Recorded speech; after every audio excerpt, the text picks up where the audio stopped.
And today... Whoa, hang on a second here. Before we start today's vlog, I think you guys need to learn a little bit about me. Okay, so I'm a filmmaker. I'm 22, and I've recently made a big change in my life. I used to live here, right the way down in Cornwall in the UK, but recently I've moved all the way up here to a place called Newark, 300 miles away, near Nottingham. Now, as much as I love the way I come from, a little small town called Marizion, I needed to make a big move in order to move on in my career.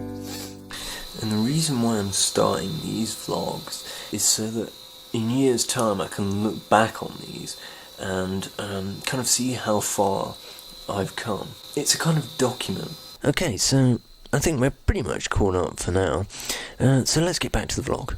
And today we are going to be doing a music video, well, the beginning of the music video anyway.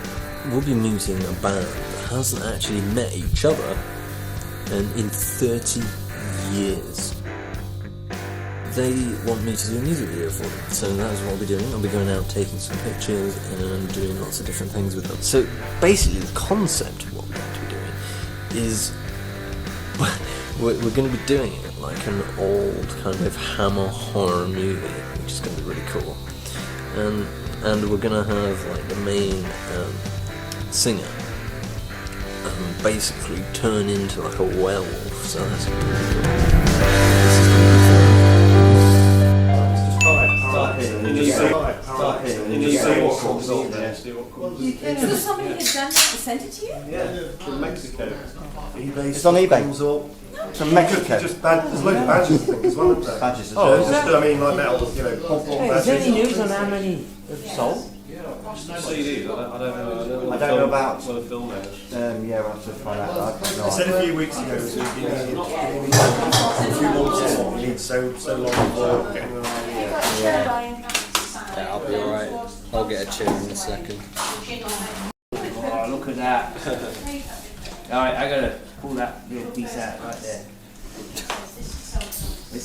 It'll probably give me a heart attack like that. It might give you indigestion as well. Oh, look at that. This is what we need. You know what? Got that one from Phil. So what's the full story then, Johnny? When you packed in, you went to London for a bit, did you? Yeah. Yeah. And Then Australia. yeah, I went for a bunch of auditions. You've got more clay on your nose. Jelly. Look on my nose. Oh God. Well, I got one. It's mine now. There's about 10 there.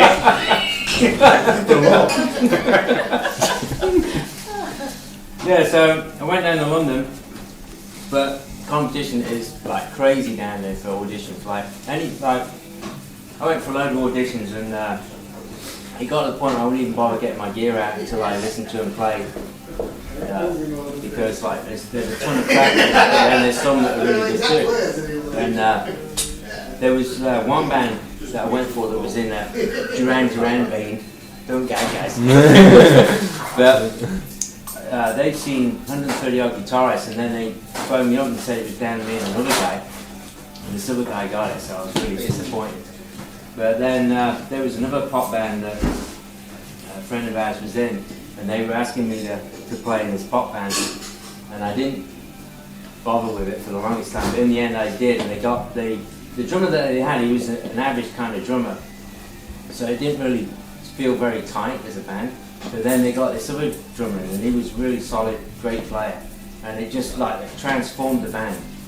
And so we did a demo and we did gigs and whatever, but then it was a girl singer, and we were supposed to do a gig a place called the Embassy Club in London, and there was people that were supposed to be coming down. You know, Boomtown Rats, the keyboard player at Boomtown Rats, he was wanting to see us play live, so it was all arranged and that. But then the drummer was seeing the girl singer, and he, in the meantime, went off with somebody else, and she found out.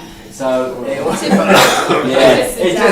just fell apart before it even started, which was so disappointing. I was like, oh, this is just retarded. There was one job interview that I went to, and there was an English guy interviewing me, and he said to me, he's going, I've seen you before. I said, well, I don't know where, like, and he was English, and he apparently used to work in the supermarket that I used to get my groceries from. Yeah, the bastard didn't give me the job.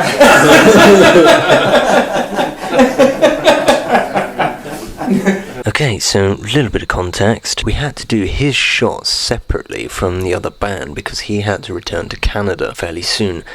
So then we're going to come back at a later date and film the rest of the band with the whole werewolf stuff. But we did get some really cool photos. Oh, I thought that was on the continent that happened. Yeah, that's why I married her, because she knows all about English history and I don't know nothing. I know nothing either. I think you went to the same school you did. King George. Listen to the Russian that and Right. yeah. Oh, Rush, right? They had like the band was a piece of junk, but it had a great stereo in it. First thing with any car, get the amp and the You know, we were coming out to rehearsal one night, Yeah. and he, like we used to take it in turns. Like 1 week I'd drive, next week he'd drive, and he picked me up, and I could hear his engine was like tick tick tick tick.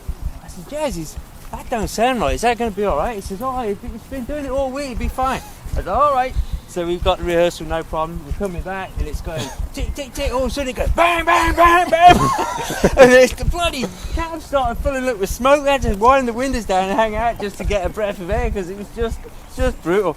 We lifted up there was like the engine compartment was in between the two front seats. Yeah. We lifted it up and you had a torch there, shining it in there. There's a great big hole in the side of the engine. It's like flipping that. So I had to hitchhike back to my house and I had a little minivan, and I had to hitchhike to get my van so we could unload the stuff. And we went back to your place and we had a cup of tea, didn't we? And I said, Jess, what are you going to do with your van? He said, oh, I don't know what I'm going to do. I said, well, look, let's try and tow it. It was like 2 o'clock in the morning. So I got a little mini towing a great big Bedford van, and then we didn't have a tow rope or nothing, and we stole some wire off of that fence. You remember that? I had a pair of pliers and you know the chain link fences, the wire chain link fences. Yeah. We nicked a section of one of those off of this house or whatever. And we tied the two vehicles The audio together. isn't going for this story, is it? We tied the two vehicles together, and I towed it. I could only get in. I couldn't go beyond first gear because it couldn't pull it in second. So we were doing like 5 miles an hour all the way back and got it right back to his house. It was like super late at night. all uphill into Colton again, yeah.